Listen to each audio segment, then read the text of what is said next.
തളിപ്പറമ്പ് ചിന്മയ സ്റ്റോറിന്റെ ഉമ്മറത്തിരുന്ന് തൃച്ചമരം ക്ഷേത്രത്തിൽ ഉത്സവത്തിനുയരേണ്ട കൊടിക്കൂറ തുന്നുന്ന തിരക്കിലാണ് പുത്തൻ തേർമഠം അച്യുതവാര്യർ. പ്രായം 93 പിന്നിട്ടെങ്കിലും വല്ലായ്മകളോ വയ്യായ്മകളോ ഒന്നും തന്നെ വാര്യരെ തളർത്തുന്നില്ല.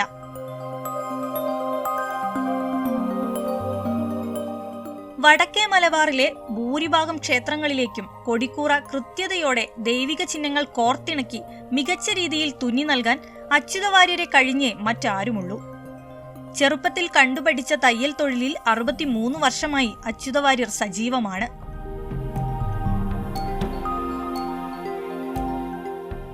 വിഷ്ണു ക്ഷേത്രത്തിലേക്ക് പരുന്ത്, ശിവക്ഷേത്രത്തിലേക്ക് കാളയും ആനയും, കൃഷ്ണന് ഗരുഡനും ശാസ്താവിന് കുതിരയും ഭഗവതിക്ക് സിംഹവും.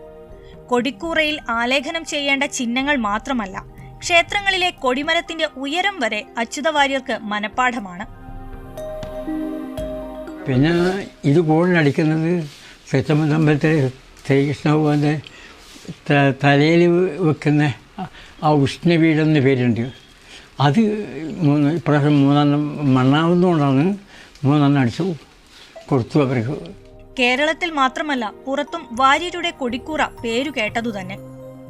ഡൽഹി, പൂനെ, ഗുജറാത്ത് എന്നിവിടങ്ങളിലെ ക്ഷേത്രങ്ങളിലും പുത്തൻ തേർമഠം അച്യുതവാര്യർ തുന്നിയ കൊടിക്കൂറ ഉയർന്നു പറന്നിട്ടുണ്ട്.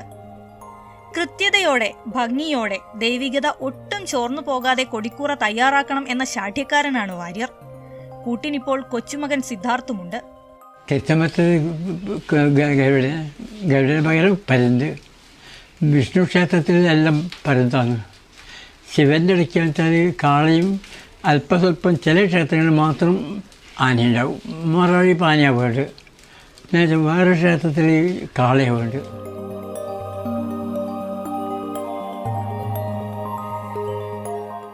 ETV ഭാരത്, കണ്ണൂർ.